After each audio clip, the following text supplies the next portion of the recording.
Hello again, Beto here, owner and creator of Uglypress. Today we're working on Jaidyn. We're going to start by coloring her hair. We're going to use a semi-permanent color, level 4, it's going to be a red-violet base. We're going to just start with something simple. We're going to start around the hairline, just making sure that it's all covered. And we're going to use a very classic pattern, which is the 4 quadrants. We're going to go all around her hairline. Then we're going to start working in the interior. Starting at the roots, making sure we got full application at the roots. That's so important. We will then, once we are done with the roots, going section by section through the 4 quadrants, we're going to comb it through to the ends. Right there, I'm just going by, checking, making sure that we got it all. Sometimes it's when we get in a hurry, we can tend to leave something out, but we're just going to go there, double check, cross check. We've pulled it through the ends now. We let it process. While she was processing, she got her makeup done. As you can see, it went from no makeup to makeup all of a sudden. Makeup was created and done by Erika Vela. She did the makeup for Jaidyn in this video. And now we shampooed, conditioned it. Now it's time for a cut. Excellent. All right, this is where it gets fun. Sometimes the color application isn't quite as fun to watch. It's like watching grass grow sometimes, unless it's really an interesting, technique. Right there, we are using a guide. As you could see, I kind of pulled it down to make sure that we are using that bottom length as a guide. And we sectioned the bang area away from this particular haircuts because we're going to just use the back first. We're going to cut the back first. And I'm using a razor there to create the shape. I love using the razor because it gives the hair a lot of different lengths on the ends, so it gives it a softer edge. Scissors are great. You can use scissors, no problem at all. And you can experiment by point cutting or blunt cutting. You can slice the ends, just whatever makes you happy. I'm using the razor here just because it's a fun tool for me to use. The cool thing about using a razor, some of the cutting tips I'm going to tell you about is when you're using a razor, cut behind the guide. You don't want to cut on the guide because it's not like scissors where you can cut on the guide. With the razor, you have to cut to behind the guide. Also, start with the guard until you get comfortable using the straight blade. Using a guard kind of helps you get comfortable with the blade. That way you don't cut yourself or you cut your client, right, or whomever you're cutting. Work with a mannequin first. That would be a good idea to start with a mannequin before you get really comfortable using the razor on a real person. Also, make sure your blade is sharp. If you have a dull blade, you're going to have to use a lot of muscle and extra tension and extra, you're going to have to press on it more. And that can sometimes lead to slipping and maybe cutting yourself. So if you use a sharp blade, the blade's going to go through that hair a lot smoother and it's going to be like butter. It's going to cut so well. So right there we are taking pas shapes. We start in the center, working our way towards the front, all the way to where you see where my guide is. I shouldn't say my guide, but my section. The section at the front where I parted the bang area away from the top of the head shape to the corner of the eyes. That's what I put away and sectioned off. She already had an undercut, which had been growing out for maybe a couple months. So she had a little bit of length. And even though this is still going to have an undercut feel, we're just going to use that undercut as the bottom length. And we're happy with that at this point. So right there, just going through there, making sure I got all the sections and it's all even. Just coming through there. Yes, looks good so far. Oh, almost dropped my comb, but I didn't. Haha. All right, now repeating that same sectioning pattern. Pie-shaped sections from that top point, directing the hair to the round of the head, and just using that blade to cut the hair. And I'm dropping my guide as I'm cutting. Like I said, you want to cut behind the guide and not on the guide because it's a whole different tool. You can't cut the way you cut with scissors. So there we are. We're just rocking that blade back and forth. Pulling up my guide, letting it fall, then cutting what's still in my hands. Right, yep, just double checking there. Pas shapes, working all the way towards the front. I get asked why the razor, and if you have frizz-prone hair, would is a razor still a good tool for you? Yes, actually it is. 'Cause I've found that using the razor on frizz-prone hair actually helps it lay down better because of the softer edge it creates.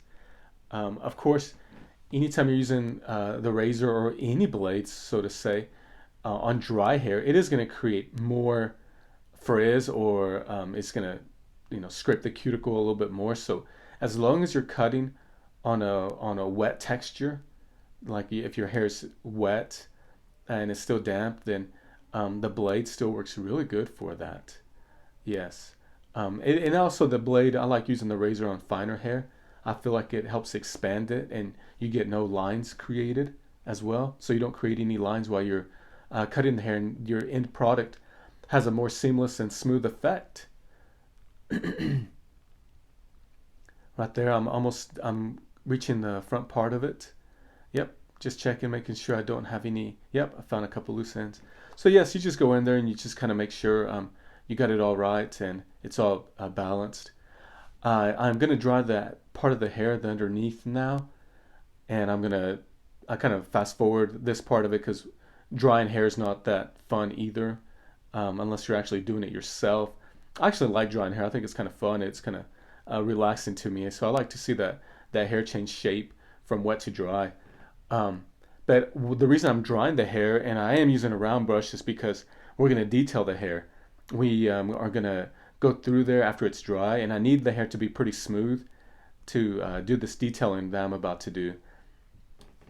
And the reason you dry the hair and you cut on it dry is because you can see the shape better. As you can see, she still has that undercut there. Now we kind of cut it, and we have the bottom and underneath there. We're going to go through there, and we're just going to point cut that excessive weight.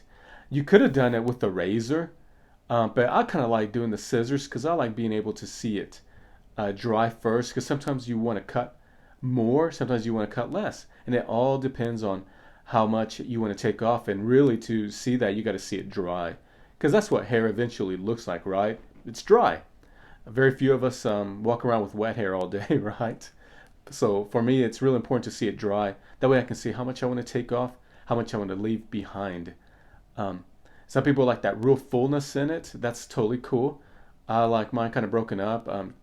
Jaidyn has a lot of hair. So you wonder why I'm going through there and I'm being so aggressive. It's because she has a lot of hair.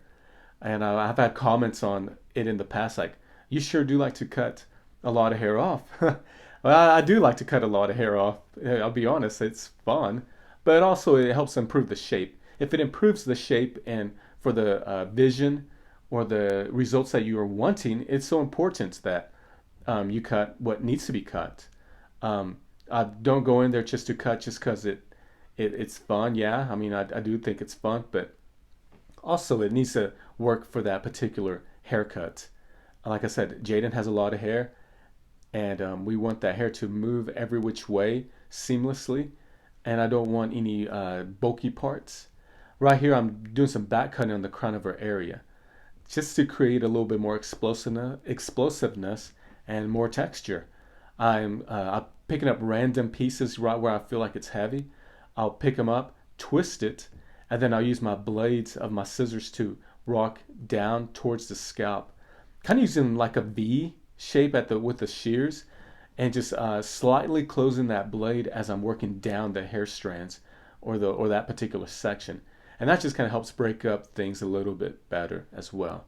And it, like I said, it creates a little bit more explosiveness, and it also helps add volume to certain areas where I felt like they were just falling kind of flat. And a lot of this is so I can get variation out of the haircut. Um, you know, we we don't need a you don't have to do this, but I like that's kind of my signature thing. I like to do that.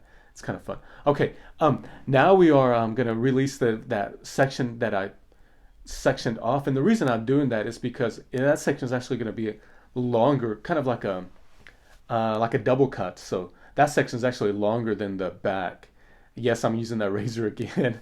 Um, and I think Jaidyn found that kind of funny as well. Good. Um, So now what we're going to do is we're going to work on that top part.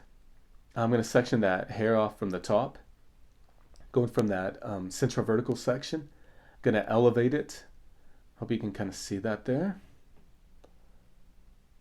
Going to elevate. I found my guide there, so I'm going to kind of work from short to long. You can kind of see where I'm cutting. And I'm going to use that razor to just kind of work my way and slide it up towards a longer length. I do kind of want that top frontal section to be a little bit exaggerated. I don't want it to be very connected. I do want a sort of an exaggeration. I think it's kind of cool to have that. It's kind of punky. I like it. It has a little rebellious haircut to it, a little rebellious feel to it. And also I think it gives hair good variation. So I'm just going through there, taking sections, and I'm actually distributing those sections to that center of the head. So there's a different angle. So I'm kind of combing it and I'm distributing that section up to the center, and I'm cutting on that guide. And the reason I'm combing it to the center because when you distribute that hair to the center, it's creating a longer length to the corners. All right, there we go. We got kind of the bones of that particular hair there. Now I'm going to comb it down, and I'm going to integrate that front to the back now, or I should say that frontal section to the back. So I'm just going to slide my blade. We still want continuity into this haircut. That's so important. And that blade is helping me drag that blade from the back towards the front, and it's giving me a real seamless transition from the back to the front and maintaining that length. You can do that with scissors, but with a blade, it just gives you such an easy transition. All right, we're going to go to the other side and making sure we pull enough hair on the other side, and we're doing the very same thing, just grabbing a little bit of that old sectioning and bring it and just dragging that blade towards that front length. And you can kind of see there, it kind of looks like a V. Excellent. At this point, we are going to dry that frontal part again, just like we did in the back. Why? Because we want to see what it dries like, and we want to work with it dry. That way you can see the exact shape. You can use a round brush. You can use a Denman brush. You can use a wide tooth paddle brush, or there's no such thing as a wide tooth paddle brush, I'm sure. But you can use a paddle brush to give you or a vent brush to dry this out. I'm using a round brush. That's my weapon of choice. I feel like it does a pretty good job, and I get really good results. And the most important thing is like no matter what tool you use, just know your tool well. So if you are a master with a Denman brush or the vent brush, then do that. So here we are. We got it pretty much dry. You can kind of see that how it's blowing around. Kind of has that exaggeration from the back to the front. Excellent. All right, at this point, we're going to start by just checking the gradiency from the back to the front. And we're just going to take one section, starting at the bottom, and I just kind of want to channel cut through there, removing some of that weight. I still want some kind of heaviness. I don't want to completely make it real skinny. But I do want the hair that falls towards her face, I do want it to be broken up. I don't want just a mop of hair falling in her face. That would be kind of uncomfortable, and it would just get in her face. So right there, we're going to lift some of that length up. And you can kind of see what I'm doing there. I'm going to slice through it, kind of carving out some of the excess of weight at the ends. Like I said, I do want some of that weight, but I do want it to have a more movement, less heaviness at the bottom. That way she can toss it back and forth. She can even push it away from her face. I'm going through there and just breaking up some of those heavy pieces. And you can kind of see how I'm kind of carving there and letting it fall on the face. That way I get exact, I think this is an exact haircut of what I'm trying to do there. I'm going to do that on the other side now. Going to start at the very bottom, going to section the top sections away. Going to comb it down, let it fall naturally, and going to start carving again towards the face. I tend to carve towards the face, so if you're on that side, carve forward. You go on the other side, you carve forward. So that way you kind of carve towards the direction you want the hair to go. And I'm just removing some of that weight. I'm probably going to go through there and lift some up as well and point cut it. Going to lift some of that hair up, and I'm going to also slice that. Also try to slice in the direction that you want the hair to go. I don't know how much of a difference it makes, but I guess every detail counts whenever you're creating a shape. So if it allows you to be successful in your outcome, then let's do every means necessary to make that happen.